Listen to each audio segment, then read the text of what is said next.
Mulia. Mohon izin sebentar. Surat kita. Kami menyampaikan dari penggugat menyampaikan ada 2 surat yang mulia, keterangan tertulis. Yang pertama adalah keterangan tertulis mengenai keabsahan legal standing tergugat. Yang kedua adalah penjelasan tertulis tentang materi pokok sengketa. Nah, dokumennya ini. Ya,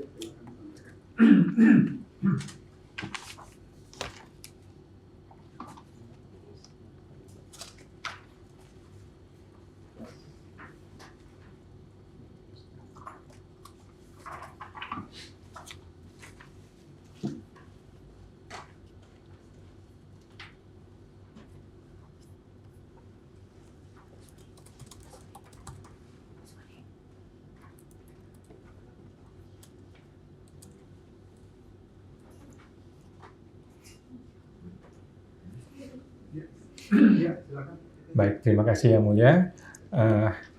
Dari 2 surat tersebut akan saya kasih ringkasannya saja. Yang pertama mengenai keabsahan dari legal standing tergugat.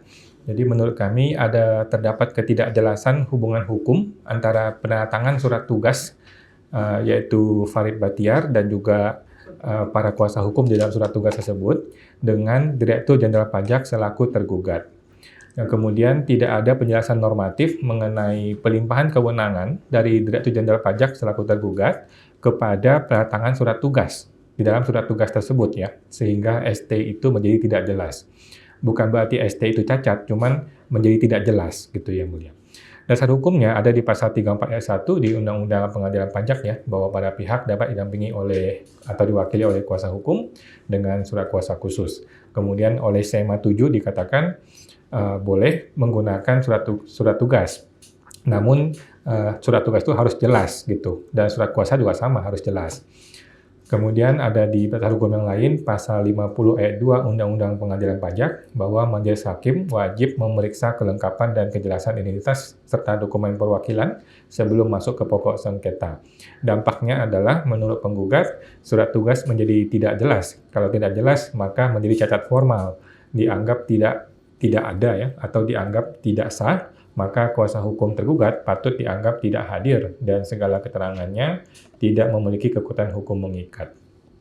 Kemudian surat yang kedua, penjelasan tertulis mengenai pokok sengketa. Sebenarnya masalahnya cuma ada 3 masalah utama ya. Masalah pertama adalah mengenai pencantuman jumlah pajak terhutang. Menurut tergugat, keberatan ini dianggap tidak sah karena tidak mencantumkan jumlah pajak terhutang menurut perhitungan sendiri. Nah, sanggahan dari penggugat adalah bahwa penggugat tidak dapat menghitung angka final karena tergugatnya tidak memberikan data rincian koreksi. Tiba-tiba ada angka sekian puluh miliar, tapi nggak ada koreksi. Padahal kan data itu kan pasti sudah ada, namun sampai hari ini tidak pernah diberikan kepada kami selaku penggugat. Nah, mungkin kami mohon izin, kalau boleh majelis tolong deh mintain kepada tergugat nih, kenapa tidak mau memberikan rincian data tersebut kepada penggugat gitu. Kami udah capek nih minta data-data nggak pernah mau dikasih. Nah, alasan lainnya, tergugat tidak memberikan hak hadir dalam pembahasan akhir hasil pemeriksaan secara patut gitu. Padahal kuasa WP sudah hadir di KPP di hari undangan pembahasan akhir. Nah, tidak ada alasan apapun yang disediakan oleh undang-undang ataupun oleh PMK ya, atau dasar hukum apapun di bidang perpajakan untuk menghilangkan hak hadir dari wajib pajak tersebut atau menghilangkan kewajiban untuk memberikan hak hadir kepada petugas pajak. Dasar hukumnya ada di pasal 43 ayat 1 PMK 18/2021 bahwa mewajibkan petugas pajak memberikan hak hadir kepada wajib pajak dalam pembahasan akhir hasil pemeriksaan. Nah, izin yang mulia majelis hakim, kami ingin menampilkan sedikit cuplikan 2 menit.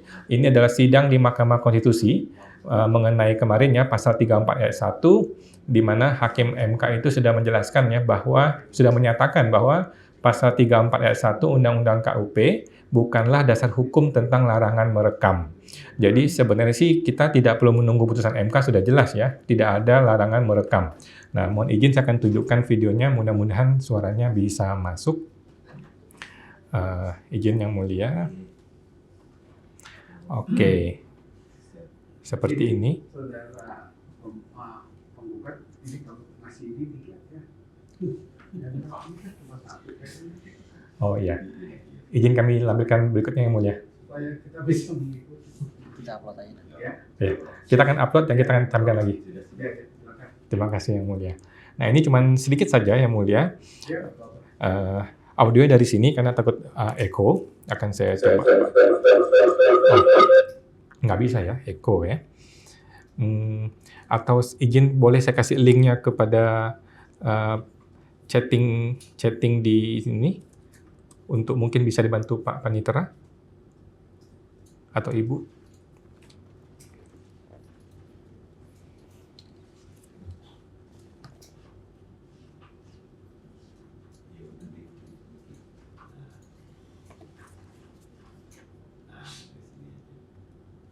Itu tinggalkan, makanya tadi Pak dari keterangan dari Presiden tadi, kuasa Presiden ini diskusinya dengan ahli-ahlinya ini yang sebenarnya tidak pas.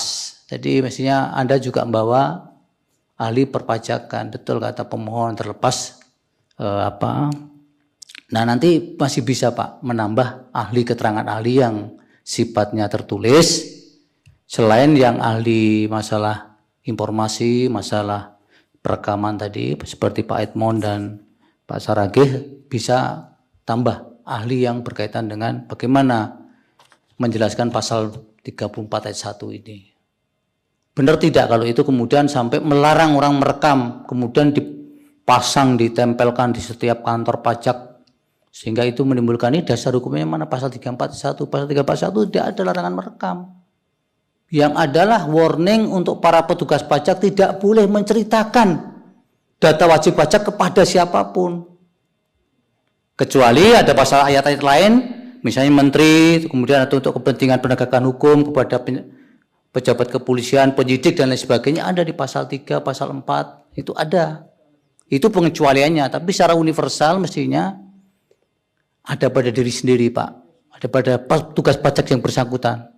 Harus bisa menjaga. Yang diperlukan pemohon hari ini adalah ada laporan pajak yang kemudian masih dicurigai karena ini menyangkut wajib pajak yang lain. Nah, bagaimana cara mendapatkan data itu? Bos saya nggak bisa menjelaskan karena saya terhalang dengan pasal 341. Nah, adil apa tidak? Itu yang diperlukan pemohon hari ini sebenarnya. Kalau tidak kan nggak adil jadinya. Laporan pajak yang dilaporkan oleh wajib pajak masih dicurigai belum lengkap atau belum benar karena masih menyangkut wajib pajak lain. Tapi wajib pajak lain tidak bisa diceritakan karena apa? Karena ada pasal 34 ayat 1 ini. Nah ini loh Pak sebenarnya Pak. Tapi karena kemudian sampai membuat larangan perekaman dan sebagainya itu sebenarnya hanya pengejauhan tahannya saja. Tapi sebenarnya banyak cara untuk melarang itu. Termasuk pada integritas atau diri sendiri di masing-masing para petugas pajak itu. Baik, terima kasih Pak Panitera, Ibu Panitera, dan Mulia Majelis Hakim. Saya lanjutkan. Nah, itu masalah pertama adalah mengenai pencantuman jumlah pajak terhutang. Jadi bukan salah kami, ini dari awalnya sudah error dari DJP. Masalah kedua adalah mengenai legalitas kuasa hukum fungsiawan. Nah, dalil dari tergugat adalah bahwa surat keberatan tidak sah karena bukan konsultan pajak nih, ataupun karyawan, serta format surat kuasa tidak sesuai PMK. Nah, sanggahan kami adalah PMK 229/2014 itu sudah tidak relevan lagi, karena sudah ada undang-undang yang lebih baru, yaitu Undang-Undang HPP yang langsung mengubah Undang-Undang KUP itu sendiri. Nah, di Undang-Undang KUP yang terbaru ini kan disebutkan dengan jelas, kita semua tahu ya, bahwa kuasa WP tidak harus seorang konsultan pajak, boleh melalui jalur pihak lain. Nah, fungsiawan ini melalui jalur ini, jalur pihak lain, bukan jalur konsultan pajak. Nah, berdasarkan hierarki peraturan perundang-undangan yang berlaku ya, jika ada dua ketentuan yang saling bertentangan, maka harus dilihat siapa yang lebih tinggi dan siapa yang lebih baru. Nah, sudah jelas di sini. Undang-Undang KUP lebih tinggi daripada PMK 229, sudah jelas. Dan juga Undang-Undang KUP ini lebih baru daripada PMK 229 tersebut. Sehingga PMK 229 kehilangan relevansinya dalam kasus ini. Nah, dasar hukumnya ada di pasal 51 ayat 2 PP 50 2022 dan juga ada langsung di Undang-Undang KUP tertulis dengan jelas beserta penjelasannya. Serta ada putusan Mahkamah Konstitusi nomor 63 PUU 15/2017. Kemudian masalah ketiga, mengenai perbedaan bentuk tanda tangan. Dalil tergugat adalah perbedaan visual tanda tangan di surat keberatan dengan surat kuasa. Nah, sanggahan kami adalah itu menggunakan platform tanda tangan elektronik dari Privy yang sudah sah bentukan dari Kementerian Keuangan. Jadi prinsip hukumnya adalah keabsahan dari tanda tangan elektronik itu yang sudah tersertifikasi ya tidak terletak pada kemiripan visual dengan tanda tangan basah, melainkan pada sertifikat digital yang melekatinya. Pada akhirnya petitum kami adalah 1. Menyatakan gugatan penggugat dapat diterima, 2. Menyatakan surat nomor S00013 selanjutnya perihal pemberitahuan surat keberatan dan seterusnya adalah merupakan keputusan tata usaha negara basiking yang dapat diajukan gugatan kepada pengadilan pajak. 3. Mengabulkan gugatan penggugat untuk seluruhnya.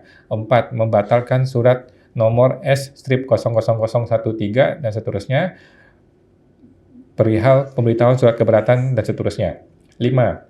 Menyatakan surat nomor 0819B dan seterusnya perihal pengajuan keberatan dan seterusnya yang diajukan penggugat dapat diterima seluruhnya untuk dilakukan penelitian keberatan. Atau apabila majelis hakim berpendapat lain, mohon putusan yang seadil-adilnya ex aequo ex bono.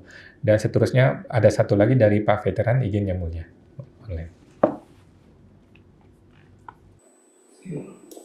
Oh ya. Ya, terima kasih Majelis Hakim yang saya muliakan. Izinkan saya memberikan pendapat hukum. Minggu lalu kan saya ada menanyakan kepada tergugat, mengapa surat aku ini disampaikan lebih dari 1 bulan sebagaimana yang ditentukan oleh Undang-Undang PMK, Peraturan PMK nomor 118 tahun 2024 pasal 13 ayat 3. Apa dasarnya sehingga ini disampaikan melebihi batas waktu yang ditentukan oleh peraturan hukum? Jadi pasal 13 ayat 3 ini adalah limitatif dan imperatif, perintah, bukan hal yang bisa dinegosiasikan. Oh, boleh terlambat 1 hari, boleh terlambat 2 hari, bahkan ini sudah terlambatnya hampir 3 bulan. Jadi jika demikian, surat ini disampaikan kepada kami telah melampaui 1 bulan, tentu ini merampas hak kami dalam mengajukan banding. Hak penggugat untuk mengajukan banding ini terampas ini. Jadi ini sangat merugikan kepada kami pihak penggugat. Oleh karena itu sebenarnya begini Majelis Hakim yang saya muliakan. Saya meminta kalau bisa kita nggak perlu masuk lagi ke isi surat aku. Kenapa? Karena tiket masuk ini sudah kadaluarsa. Surat ini bermasalah. Jadi kalau surat ini bermasalah, ngapain kita bahas surat ini? Jadi Majelis Hakim yang mulia, kami meminta untuk masuk ke dalam penelitian keberatan. Jadi surat aku ini seyogyanya itu dibatalkan karena cacat sejak lahir. Begitu kira-kira. Karena ini implikasinya kan sangat merugikan hak penggugat. Tidak bisa menggunakan jalur banding kan, harus menggunakan jalur gugatan. Lebih kurang seperti itu dan kami ingin mendengar penjelasan dari tergugat mengapa surat ini disampaikan sebegitu lama. Apa kira-kira masalahnya sehingga surat ini begitu lama disampaikan kepada pihak penggugat. Mohon pihak tergugat nanti bisa melalui Majelis Hakim bisa menjelaskan kepada kami. Jadi tadi penggugat ini udah bagus nih kasih penjelasan ini ya. Tapi lebih baik lagi nanti ada lampirannya. Jadi matriks dibentuk matriks seperti yang majelis minta dari sidang-sidang sebelumnya. Tapi hanya matriks yang bermasalah. Kemarin kan semua matriks itu kan semua memenuhi undang-undang aja kan ya. Tergugat juga sama ya, penggugat juga sama. Jadi memang udah bagus di sini nanti ada lampirannya gitu. Jadi sebagai abstraksi ya. Dan juga ini pernyataannya Pak Sujono juga bagus ya. Dalam arti beralasan itu sebaiknya juga dituangkan di sini, ya. Sepertinya belum dituangkan di sini, ya, gitu. Tuh, nanti kemudian Anda bilang hubungannya, nanti coba Anda perkuat lagi, perdalam lagi hubungannya dengan AUPB, ya. Siap, Pak Juris. Ya, itu Siap, nanti. siap. Ya, mungkin tergugat nggak bisa menanggapi sekarang karena kan harus konsultasi dulu dengan pimpinannya, ya. Itu mungkin, ya. Saya nggak tahu, tapi kalau nanti Pak Ketua nanyakan tergugat mau jawab, ya urusannya dia. Tapi kan, ya mungkin gitu ya. Tapi kan nanti kalau bisa diperbaiki lagi. Tapi kan sudah dengar ya, tergugat ya, bahwa kok Anda tadi tanggal berapa tadi? Coba lihat tanggal-tanggalnya tadi. Iya. Ya, lihat tanggal-tanggalnya tadi. Itu. Gitu. Ya, ini tuh tanggalnya tuh. Kalau misalnya dia masukkan 226 Mei, ya, batas akhir kapan? Mei, Juni, Juli, Sekitar mungkin 25 Agustus. 25 Agustus, ya. Ya. 25 Agustus, majelis nggak tahu deh 22 Agustus itu hari Minggu apa hari apa gitu ya. Nah, gitu. Tapi paling enggak kalau Anda masih sebelum jatuh tempo bisa diperbaiki dia gitu, ya.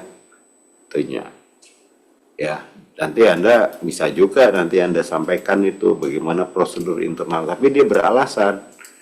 Artinya ya bahwa masih ada waktu sebelum jatuh tempo pengajuan keberatan, kok tidak dijawab sehingga memperbaiki surat keberatannya, sehingga dia dapat memperbaiki surat keberatannya, ya, ya terlepas itu ya.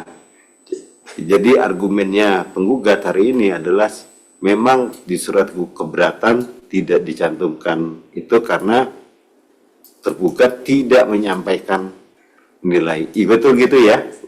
Rekap dulu ya. Ya, memang tidak dicantumkan karena tergugat tidak menyampaikan SPHP sehingga kami tidak tahu berapa jumlah yang itunya.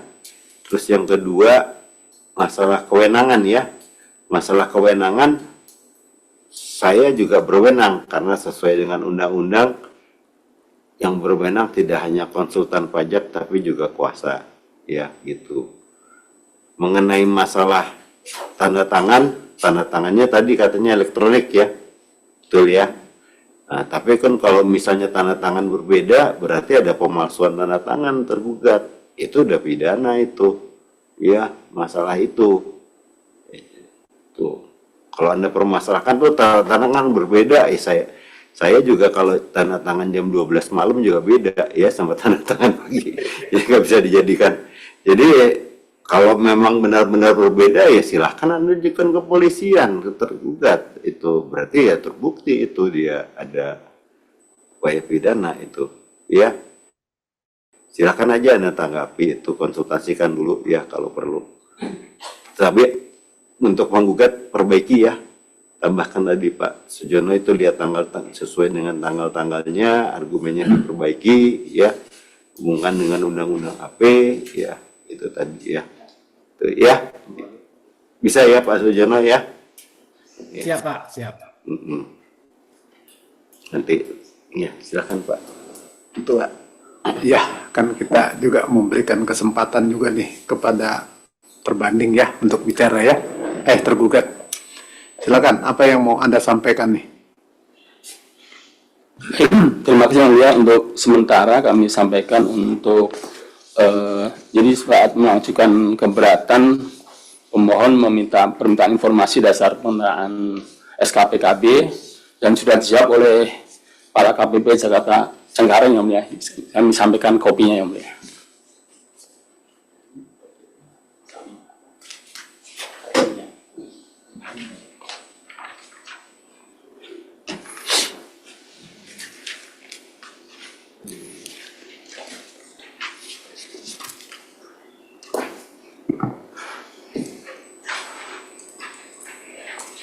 Jadi itu untuk menjawab permintaan informasi Yang Mulia, nanti untuk lengkapnya secara struktur nanti kami akan buat dalam penjelasan tertulis. Kemudian untuk permohonan diajukan permohonan keberatan diajukan 21 Agustus 2025 ya mulia. Jadi memang sekitar 4 hari lagi memang sudah mau habis waktunya, namun demikian kami akan jawab juga nanti permasalahan kenapa terjadi lewat dari 1 bulan sesuai dengan PMK 118. Kemudian untuk permohonan surat keberatan juga untuk tanda tangan yang berbeda secara tulis kami tulisan aja, tapi memang ada sertifikat elektronik ya dari IV ya. Sedangkan untuk jumlah pajak terutang yang menurut kami seharusnya wajib pajak menuliskan sesuai minimal SPT tahunan yang mulia. Nah, dari hal tersebut terjadi perbedaan karena yang di permintaan informasi pemohon adalah mengenai koreksi, yaitu memang itu adalah perhitungan menurut kami ya. Jadi seharusnya walaupun permintaan informasi itu ataupun belum nyampe atau belum dapat, pemohon tetap bisa menuliskan perhitungan menurut dia minimal sesuai SPT tahunan atau perhitungan tersendiri. Sementara mungkin bagi kami jawab demikian, nanti kami akan sampaikan secara tertulis di sidang berikutnya.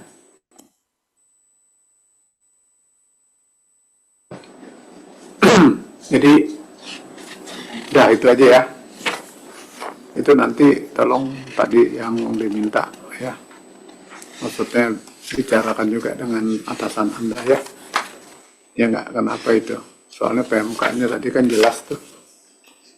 Ya kan? Ya. Nanti gini saja ya. Ini kan persoalannya soal pengembalian ya. Nggak terlalu sulit ya. Nanti di persidangan berikut kan tadi sudah dipesankan ya untuk dilengkapi ya, terutama penggugat ya. Terus Anda juga melengkapi, menjawab ya, dan melengkapi kalau memang Anda masih melengkapi. Kayaknya sih Anda nih sudah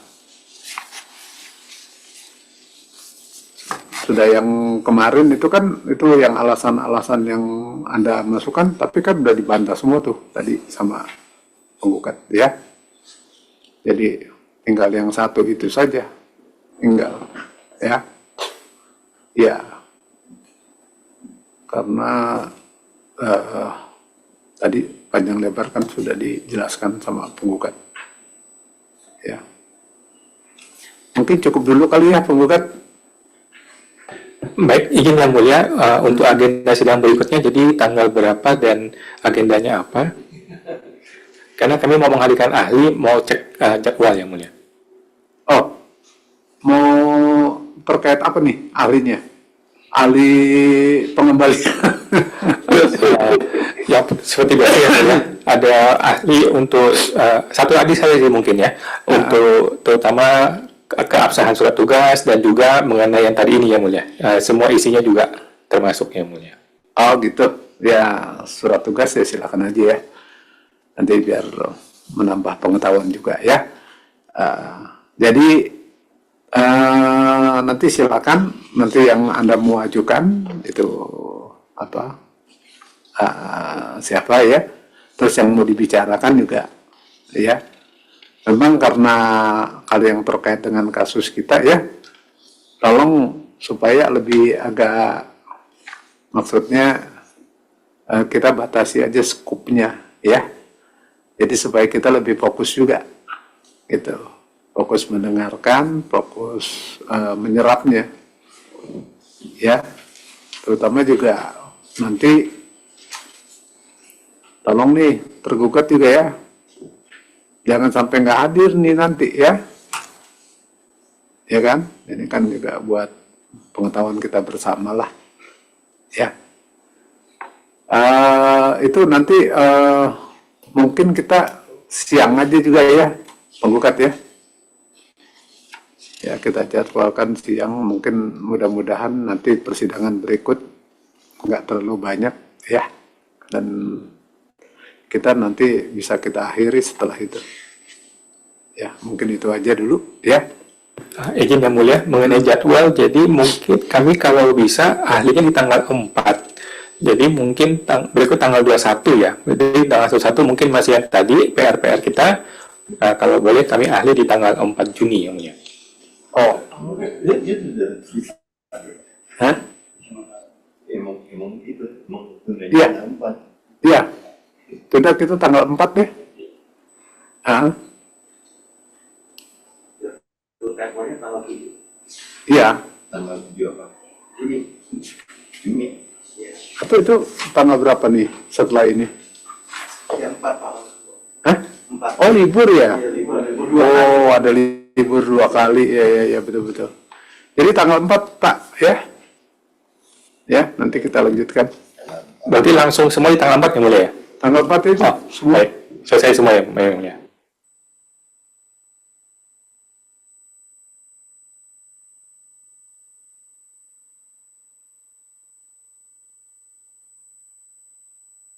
Ini kami tawarkan untuk penggugat dan tergugat.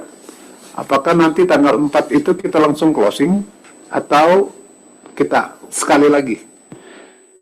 Izin Yang Mulia, kita barusan diskusi kalau boleh sih minta tambahin Yang Mulia. Karena masih ada kesimpulan akhir ya. Sekali lagi ya. Gimana? Ya, sekali Pak, aja. Kami boleh secara lengkap sekalian closing apa Yang Mulia? Bisa Yang Mulia? Langsung boleh Yang Mulia? Iya.